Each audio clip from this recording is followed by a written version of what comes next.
দুর্গা পুজো শেষ, তার মানে সামনে আমাদের টেস্ট পরীক্ষা। আমাদের টেস্ট পরীক্ষার জন্য আমাদের প্রস্তুতি নিতে হবে। কিভাবে আমরা টেস্ট পরীক্ষার জন্য কিভাবে পড়াশোনা করলে আমাদের খুব ভালো প্রিপারেশান হবে। তোমাদের টেস্ট পরীক্ষা হবে নভেম্বর মাসে, অর্থাৎ হাতে আর মাত্র কয়েকটা দিন।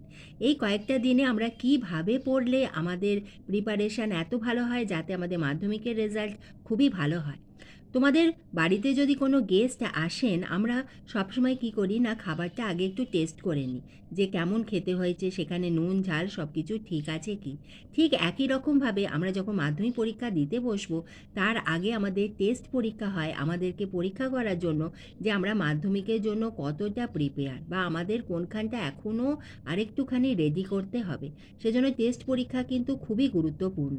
আমাদের টেস্ট পরীক্ষা এমনভাবে দিতে হবে, আমাদের মনে করতে হবে যেন এটাই আমাদের মাধ্যমিক পরীক্ষা। কারণ একবার মাধ্যমিক পরীক্ষাতে যদি কোনো আমাদের ভুল হয়ে থাকে, আমরা কিন্তু সেইটা আর সংশোধন করতে পারবো না। টেস্ট পরীক্ষাতে যদি আমাদের কিছু ভুল হয়, সেইটা আমরা শুধরে নেবো এবং মাধ্যমিক পরীক্ষা আমরা খুব ভালোভাবে দেবো। আজ আমি তোমাদের কাছে বলবো খুবই সহজ কয়েকটি উপায় বা কৌশল। এইভাবে তোমরা যদি এই কয়েকটা দিন পড়ো, তোমাদের টেস্ট পরীক্ষা তো ভালো হবেই, তার সঙ্গে তোমাদের মাধ্যমিকের রেজাল্টও হবে আশানুরূপ। এসো আমরা শুনে নিই আমাদের টেস্ট পরীক্ষার প্রস্তুতির জন্য আমরা এখন কি করব। সেজন্য ভিডিওটি এতটুকু স্কিপ না করে প্রথম থেকে শেষ অবধি খুব মন দিয়ে দেখো, নিশ্চয়ই উপকার পাবে। সব থেকে প্রথমে আমি তোমাদের বলবো যে আশা রাখি তোমাদের প্রত্যেকের সিলেবাস শেষ হয়ে গেছে।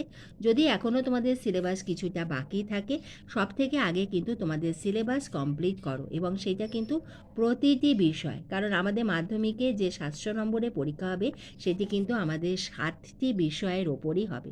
যদি তোমার 4টি বিষয়ের রেজাল্ট খুব ভালো হয়, 3টে বিষয়ে যদি কম নম্বর হয়ে যায়, তাহলে কিন্তু তোমার পার্সেন্টেজ কিন্তু কমে যাবে।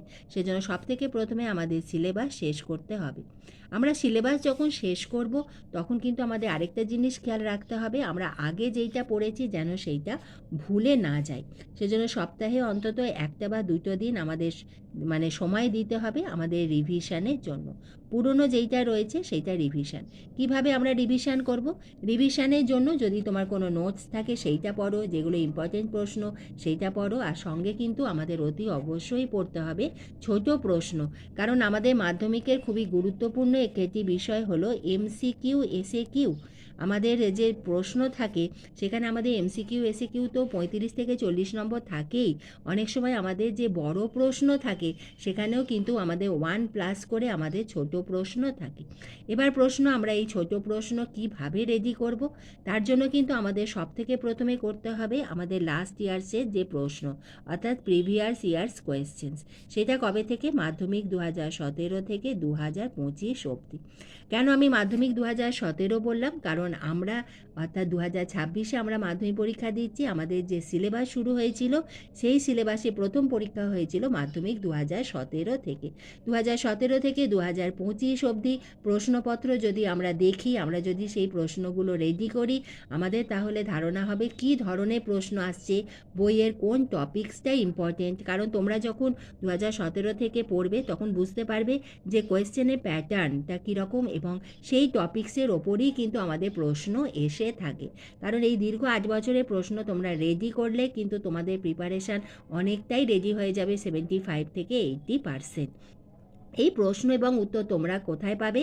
আমার ভিডিও ডেসক্রিপশান বক্সে একবার দেখে নাও। সেখানে আমি মাধ্যমিক 2017 থেকে 2024 অবধি কিন্তু আমার প্রতিটি প্রশ্নের উত্তর সহ ভিডিও রয়েছে, এবং যদি কোনো লিঙ্ক অসুবিধা হয় আমাকে কমেন্ট বক্সে লিখে জানিও, আমি সেই ভিডিওর লিঙ্ক তোমাদের দিয়ে দেব। এরপরে হলো যে আমরা মাধ্যমিক 2025-এ যেগুলো এসেছিলো সেগুলো কি একদম বাদ দিয়ে পড়বো? কখনোই নয়, কারণ আমাদের অনেক সময় কোয়েশ্চেন রিপিট হয়ে থাকে। এছাড়া আমাদের 2025-এ যেগুলো বড় প্রশ্ন এসেছে, তোমাদের ইয়ারে কিন্তু সেখান থেকে ছোট প্রশ্ন আসবেই, কারণ সেগুলো হলো খুবই ইম্পর্টেন্ট টপিকস। আমার পরের যে পয়েন্ট সেইটি হলো যে আমাদের জীববিজ্ঞান এবং ভূগোল, এই যে দুইটি বিষয়, সেই দুইটি বিষয়ে কিন্তু আমাদের যখন আমরা উত্তর লিখব, সেই সময় কিন্তু আমাদের খাতাতে যেন আঁকা থাকে। তুমি যত সুন্দর করে খাতাটা রিপ্রেজেন্ট করবে, তোমার নম্বর কিন্তু তত ভালো হবে। আমার খাতাটা হবে বইয়ের মতো। বইতে দেখবে আমাদের লেখা থাকে এবং পাশে আঁকা থাকে, এবং তোমাদের যে 2 মার্কসের কোয়েশ্চেন থাকে সেখানে যদি আঁকতে পারো খুব ভালো হয়। জীবনবিজ্ঞানে 5 মার্কসের কোয়েশ্চেন এবং ভূগোলে 3, এবং তোমাদের যে 5 মার্কসের কোয়েশ্চেন থাকে সেখানে কিন্তু তোমাদের আঁকতেই হবে। সেজন্য তোমরা যখন তোমাদের রুটিনের মধ্যে জীবনবিজ্ঞান এবং ভূগোল রাখবে, সেখানে কিন্তু তোমাদের আঁকা প্র্যাকটিস করতেই হবে। এছাড়া রয়েছে ভূগোলে ম্যাপ পয়েন্টিং, সেখানে 10 নাম্বার রয়েছে, আমাদের প্র্যাকটিস করতে হবে। 10 নাম্বার কিন্তু ভীষণ ইম্পর্টেন্ট, এবং তোমরা যদি আগের বছরের কোশ্চেনগুলো দেখো, সেই ধরনের প্রশ্নই কিন্তু এখানে এসে থাকে।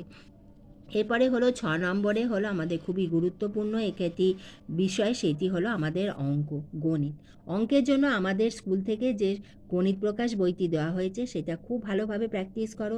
সেখানে আমাদের যে কোষে দেখি রয়েছে সেগুলোর সঙ্গে আগে যে প্রয়োগগুলো রয়েছে নিজে করে দেওয়া রয়েছে, আর কিছু অঙ্ক বলা হয়েছে তোমাদের নিজেদের করার জন্য। সেই অঙ্কগুলো যদি খুব ভালো করে বুঝে করো, তাহলে কিন্তু তুমি 90 থেকে 95% অঙ্কে পেই। কারণ আমি আগের যে সকল আমার স্টুডেন্ট ছিল, তারা প্রত্যেকে কিন্তু এই বইটা খুব ভালোভাবে করেই কিন্তু তারা প্রচুর খুবই ভালোভাবে তারা অঙ্ক করে এসেছে এবং ভালো নাম্বার পেয়েছে। আমি তোমাদের যেগুলো বললাম এইগুলো তোমাদের তো করতেই হবে।